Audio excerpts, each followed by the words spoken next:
So what I'm going to share is part of a project, but a part of a research. So things are still on a process.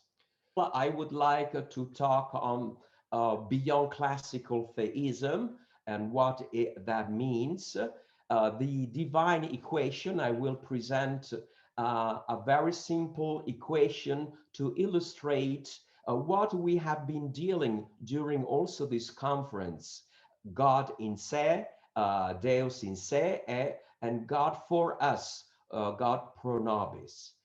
Then I will be referring to the distinction made by especially Eckhart, but it was not the only one, between the indeterminate Godhead, divinitas, and the determinate God, Deus. I find Eckhart's insights very interesting in order to deal with some of the issues that today's mentality in recovering a different way of approaching divinity is trying to do. Then I will do an unfolding runner's Grundaxiom to bring to the to further consequences what Runner says in the Grundaxiom. And the last part will be on Christ's cosmic incarnation. As I said, I will go through quickly this part beyond classical theism. You have the paper. If you want to jump into the paper, you have there most of the stuff. Pope Francis, in his speech to the Roman Curia in 2019, he was saying that we are experiencing not simply an epoch of changes, but an epochal change. And I think this is very important also to understand what faith is all about. And in Veritatis Gaudium, he's speaking of a bold cultural revolution that is taking place in society and has effect also on the church.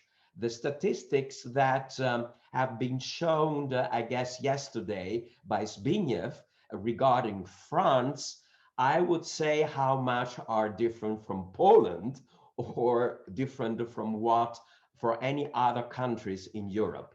We are just living a time of crisis, but I think a time of opportunity. And there are some major paradigm shifts that took place in the past. I just remind some of them. There has been a Copernican revolution. There has been a paradigm shift in realm of physics, especially the theory of relativity of Einstein.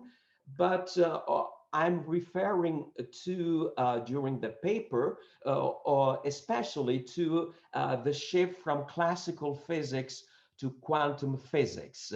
And here I quote one of the philosopher that tries to reflect on what quantum physics is offering us. He says, this is Robert Lanther, in truth, there can be no break between the observer and the observed. If the two are split, the reality is gone. It's interesting because here emerges the issue of consciousness, which is a central issue, not all in quantum physics, but also in neurology and the study of the relation between brain and mind, the heart problem of consciousness. And then there is also a matter of another shift that took place in the history of Western thought from the ontological realism, Plato, Aristotle, where the essay is at the core of the reality, to a critical transcendentalism, where the cogito and the spirit, rational is real and the real is rational, is typical of Hegel's statement, has played a major role as paradigm shift. And I would like to summarize with two statements, one from Parmenides the second one, Togar autono ein estinte kai eine, which summarizes from the very beginning the essential link between noein and eine, and what George Berkeley, a famous English and a bishop, George Berkeley, said about the relation between reality and perception, esse est percipi. And all these people and these shifts have tried to highlight connectivity, esse and percipi, for example, and at the same time, the priority of consciousness. And so going back to what Pope Francis 4 years ago said during one of his speech, the task of theology, he was speaking to the Italian Theological Association, is essentially with this effort to rethink the great themes of Christian faith within a profoundly changed culture. So from the background of what I said before of these shifts, how these shifts have influenced also themes, the understanding of themes of Christian faith. And this one, I would say, a major shift from an anthropomorphic mythical worldview to a scientific, I would say, a metaphorical understanding of what the Holy Scriptures is offering us. Secondly, a correlation of faith and revelation. These two are linked together. And I like to quote here Theobald in his book on Revelation. He says, Révélation n'existerait pas sans l'acte qui la reçoit. Revelation is not simply extra nos, the act of receiving, that is faith, is revelation itself. So it's interesting that these two words are no more in this a new way of understanding separated, but they may be formally distinct, but they are essentially related. Karl Rahner is talking about this kind of intrinsic link when he talks about the transcendental knowledge. The knowledge of God is a transcendental knowledge because man's basic and original orientation towards absolute mystery, which constitutes his fundamental experience of God, is a permanent existential of man as a spiritual subject. Once again, here the spiritual dimension of the subject emerges, within which also revelation is understood. And another one, I would say that these kind of efforts have highlighted the emergence of what I called relation ontology. Also, this perspective of relation ontology has been widespread. And if you look into the so-called theological handbooks, you always find the Ratzinger statement, we have to pass from a substantialist to a relational understanding of esse and of the subject. And usually they refer to the Bible, but it's interesting that this kind of reflections have been going on also outside the Bible, and it's interesting that this relation ontology is much embedded in the actual theories of quantum physics. I just call to mind Carlo Rovelli, who is one of the major theorists in physics, Italian, but he works abroad. And here I find one interesting insight is the focus is no more on the relata of the relation, but on the relatio itself. That means that if we take these two relata, x and y, they are, as you see there, substances put together by our smaller r, which is accidental to the substances x and y. But in a relation ontology, there is a shift where the relatio, is the priority, is the a priori, and the X and the Y are the entities that emerges within the relatio. And this has certainly great consequences on the understanding of the connectivity between divine and human. Now, let's go to Post-Theism. The major target of the Post-Theism is, first of all, to elaborate a concept of divine being, which includes creation from the very beginning. The creative act belongs to the very essence of God's being. And here he is not a post-theist, I would say, but many insights in contemporary theology are leading, it's my opinion, to this kind of understanding of God.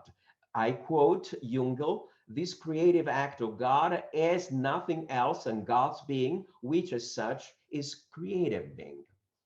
The second thrust of the post-theism is to move beyond an interventionist and supernaturalistic understanding of God's agency in the universe, and particularly in human history, without making God a portion or a sector within the world. And for the German-speaking Jesuits present in the aula, I think there is only Philip Geister, but there is a great representative from the lay side there. I would recall Bela Weismer as one of the greatest representative of this second point. And third, to understand God as creator spiritus, since spirit has no boundaries and limitations and therefore can become everything. Fit quod ammodo omnia is the Aristotle's in De Anima definition of anima, and is present in the reflection of Thomas Aquinas. And is interesting that the spirit, the intellect, the anima, we may say, fit quod ammodo omnia. It has this capacity of becoming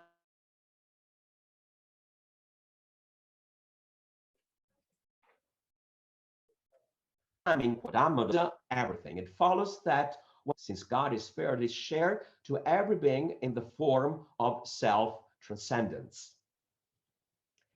And therefore, I would like now to introduce my divine equation. It's not that I got this equation from Revelation. I am not Kowalska. I have no mercy at all. I just have this kind of insight from the very beginning while I was studying St. Georgian. But they always said that I was crazy with this kind of stuff. But I just want to explain to you what I mean with this kind of divine equation. God's life is creative. First, because creation in its active aspect is nothing but divine essence. I quoted Jungel before, but I could quote a lot of other people like Tillich and so on. And therefore, creation adds nothing to God's essence. If we would say God plus creature, what we got, at the end, it equals God. God's being is essentially and eternally related to createdness, but createdness is not something God depends on. And this is the particular vary of the Ascetus Day, typical of Thomas' perspective. It follows that God does not move from potentiality to actuality in creating. In God, there is no change. God's being is immutable. But this immutability, this is my thrust and my point in the presentation. This immutability is given within this divine equation.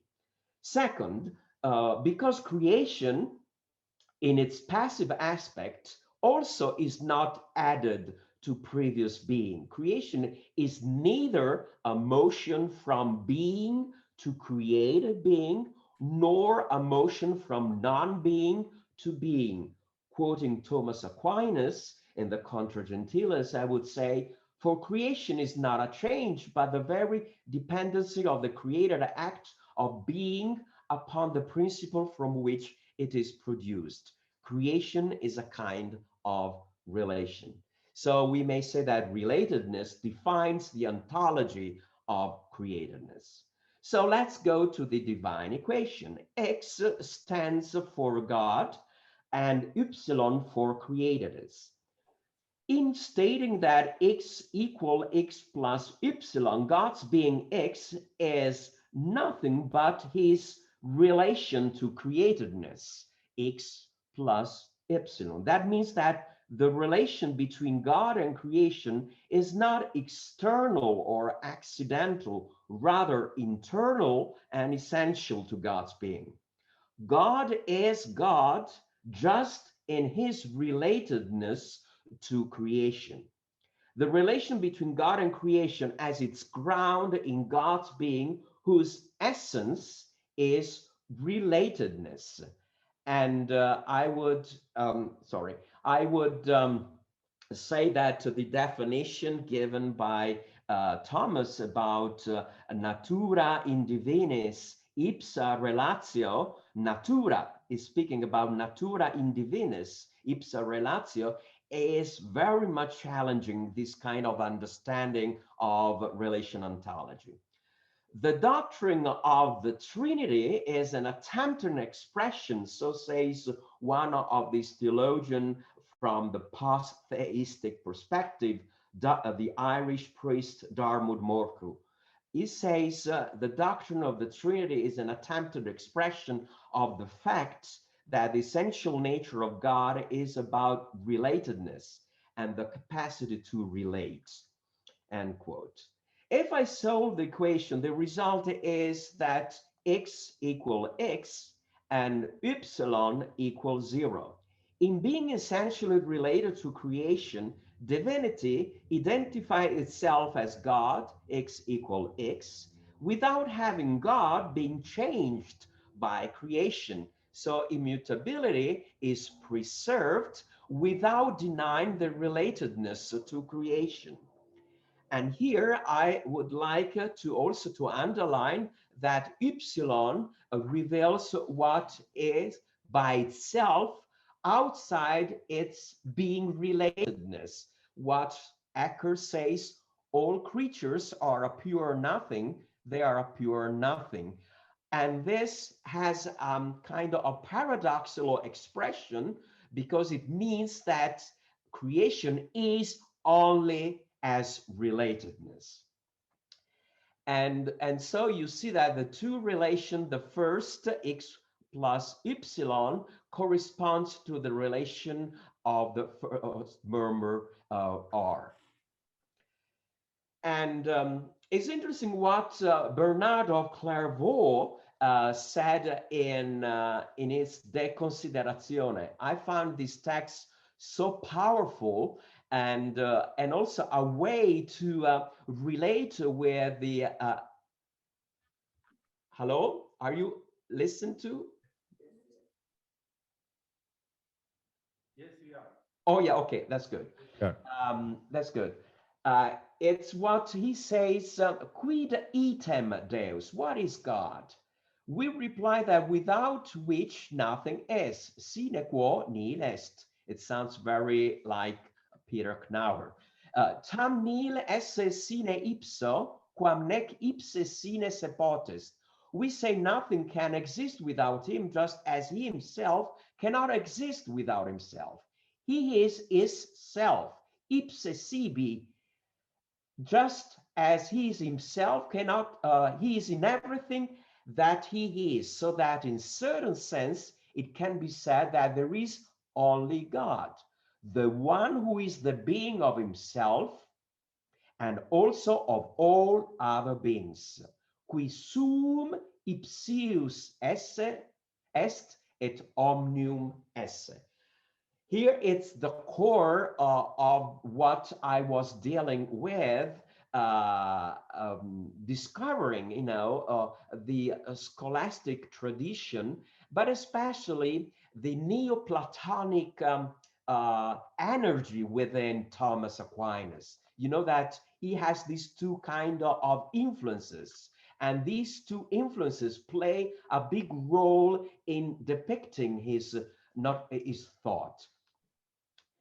Let's go further and to do a jump in the 19th century. I would like to quote here Schelling, when he is interesting that Friedrich Schelling proposed to express such non-dual aspect of divine essence by using the verb to be in transitive form and to build it with accusative. Twisting the grammar aims at the root. Deus est res cunctus. Cunctus, not cuncte, as the verb to be would require, because here the is, without losing its value of identity, become transitive.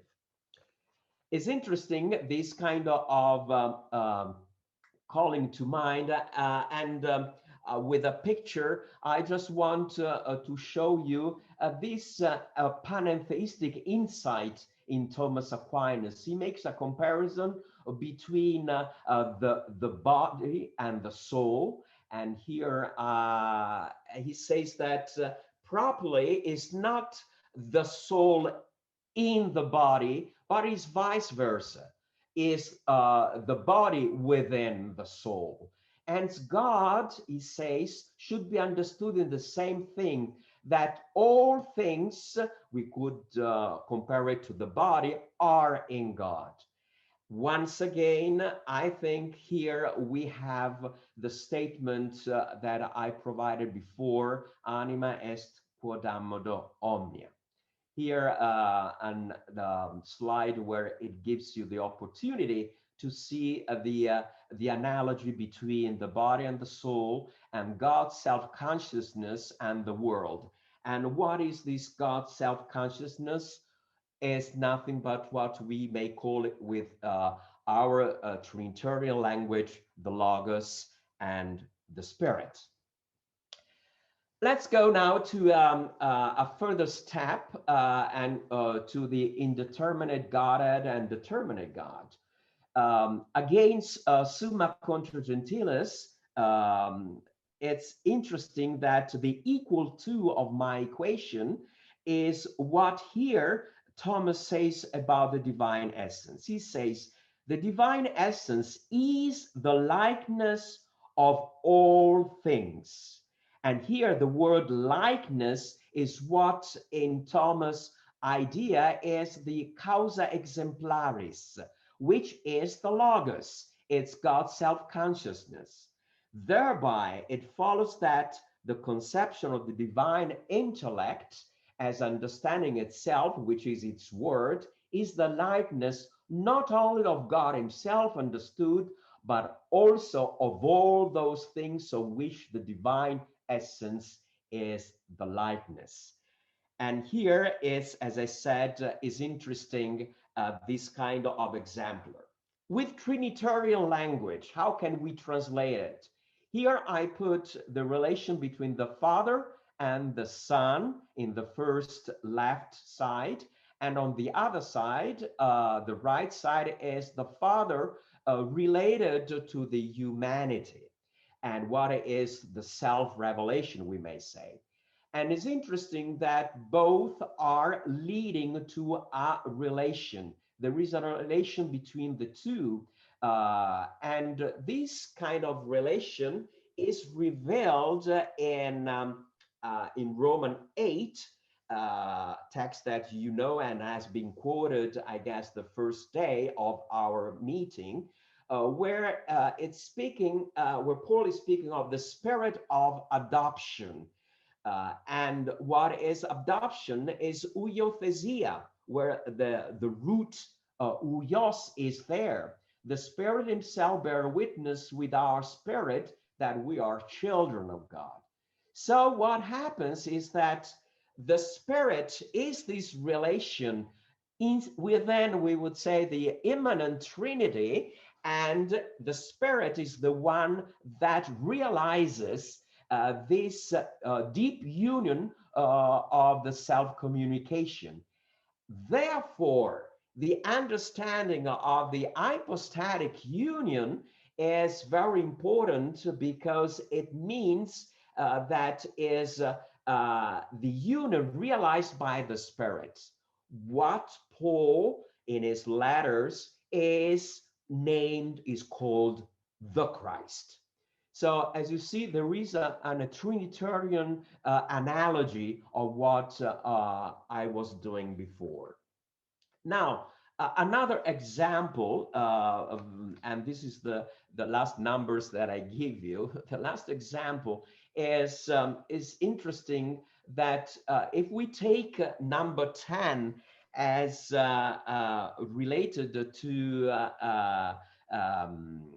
the mystery of God, to the essence of God, to the being of God, and the different operation as the differentiation that we find in createdness, you see that all operation end up to be 10. So God is really the reality, the essence within all the created order. But it has an asymmetric relationship, because on one side, we may say that 10 is in 60 plus 60 divided 6, but 10 is not identified only with that operation. And this is what John Damascene beautifully says: God keeps all being in his own embrace, like a sea of essence, infinite and unseen. And I think that that may help us to go to the question of the relation between divinitas and Deus. That means there is, first of all, this reality of the Godhead, neither begets nor is begotten. And the Father begets, the Son is begotten, and the Holy Spirit proceeds. And as you know, Eckhart wants to distinguish the determination within the Trinity and the unity, the essential unity of the Godhead. And these kind of insights can help us to see the Godhead as Eckhart speaks about the Bullitio, as the flourishing life. I would use the word givenness, isness, and is givenness. The ipsius esse of Bernard of Clairvaux is this isness, which is givenness from the very beginning. And it's a divinitas which flows into the Trinitarian self-differentiation, as here we see in this statement by Karl Rahner. He says, therefore, God's capacity to be creator, the capacity merely to establish the other without giving himself, is only a derived, delimited, and secondary possibility, which ultimately is grounded in this real and primordial possibility of God, namely to be able to give himself to what is not God. And this possibility, this potestas, this capacitas hominis or creationis, is embedded within the divinitas. Now let's go to the unfolding Rahner's Grundaxiom. And I think here it's the major thrust. As creator, redeemer, and sanctifier, God is defined by his relatedness to creation. We have seen oikonomia. The divine ground of relativity, X, identifies itself as God, theologia, in relation to createdness. The variable X is only formally, but not really distinct in the first and in the second member of the equation. X is equal X plus and it's only a formal distinction, not a real distinction. In the first member, the variable x represents the Godhead. In the second member, the variable x1 represent God as subject and creation as the object of divine relation. Divinity, the variable x of the first member, if you want to follow me, I am at page 10, identify itself as God by being in relation to creation. So that means that God's relatedness to creation, subjective genitive, can be thought of as the union of God with creation, especially the union of God with the human nature.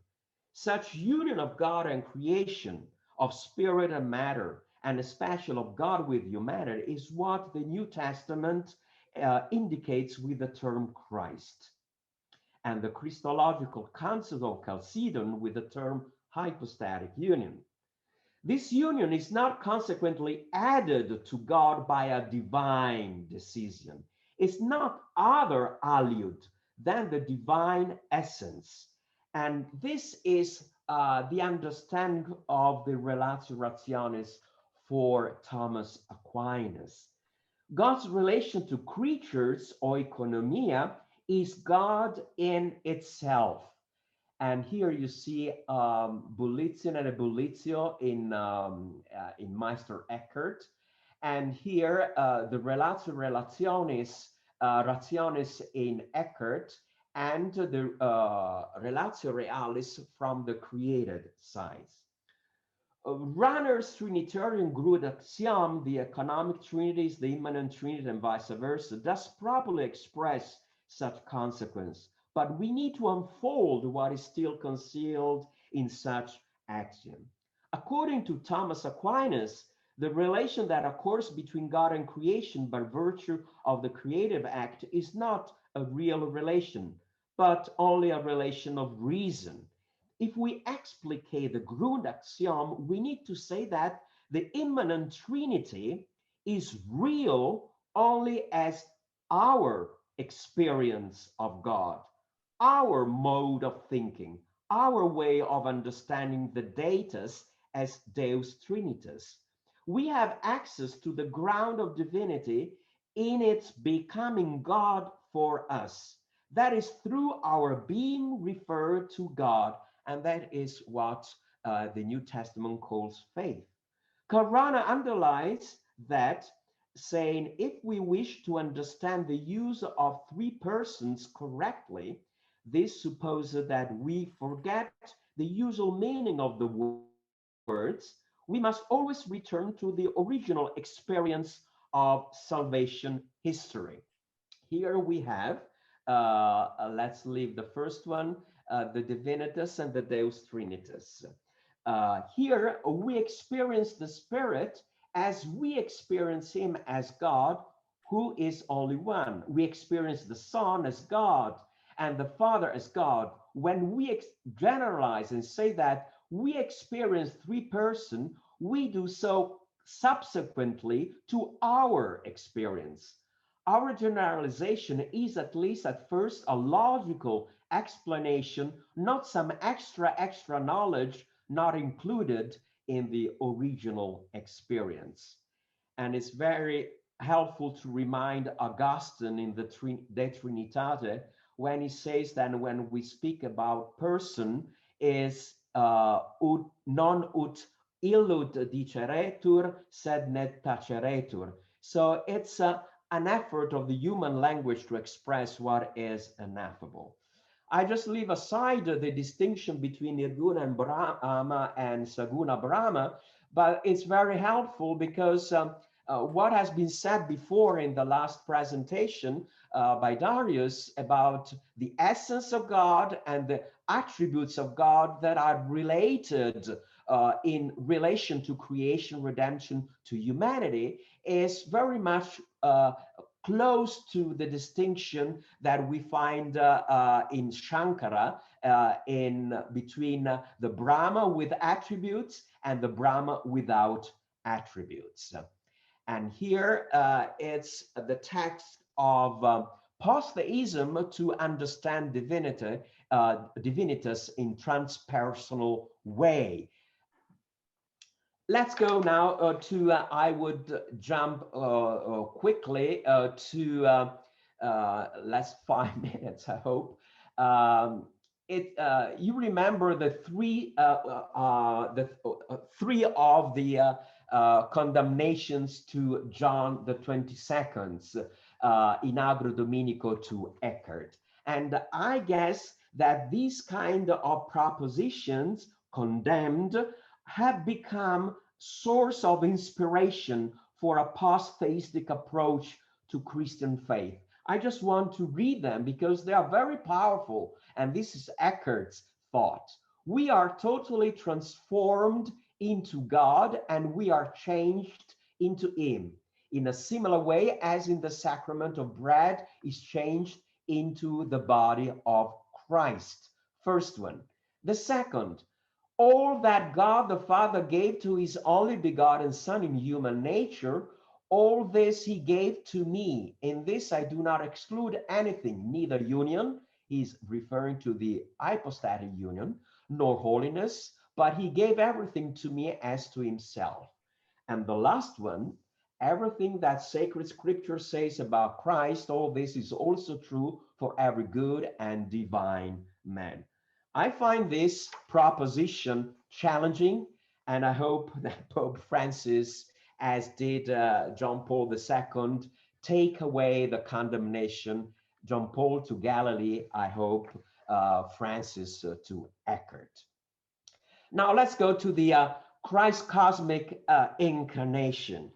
I started from Karl Rahner. Karl Rahner has been inspired by Teilhard de Chardin, but also by his notion of self-transcendence. If man is thus the self-transcendence of living matter, then the history of nature and of spirit form an intrinsic and stratified unity in which the history of nature develops towards man, continues on in him as his history, is preserved and surpassed in him, and therefore reaches its own goal with and in the history of man's spirit. This statement is very powerful. It's humanity embedded within this whole movement of self-transcendence of creation. And within this movement of self-transcendence realized in man, there is also the understanding of what Karl Rahner says about the hypostatic union. When God's absolute self-communication is fully realized in creation's self-transcendence into God, then we have precisely what is signified by hypostatic union. This is my last slide. I just want to show you a dialogue I had with Richard Bauckham in this very interesting book that I suggest everyone to read. Is edited by Niels Henrik Gregersen. I guess he's a Norwegian. Incarnation on the Scope and Depth Christology. It's called this Christological movement, Depth Christology. I just disagree with the theologian Richard Bauckham, for whom God's presence in the world and history is participated in different ways according to the God's will, who wants to be localized, identified with creation more here and less there. Bauckham distinguishes different divine ways of God to be present. For example, God is present to all creation in every being. God is present in creation, dwelling in every human being. God is present with creation in his chosen people. And finally, God is present as created. And as you see, God is self-differentiated in his presence. Different paradigm I offer there. What I say is that in Jesus happened the total reception, and Christians confess that in him a unique event in its own essence has come true. Degrees and distinctions lie not on God's side, but they belong to createdness. Differentiations depend on the distinctive degrees through which creation has evolved in its different phases until the emergence of religious consciousness in humanity.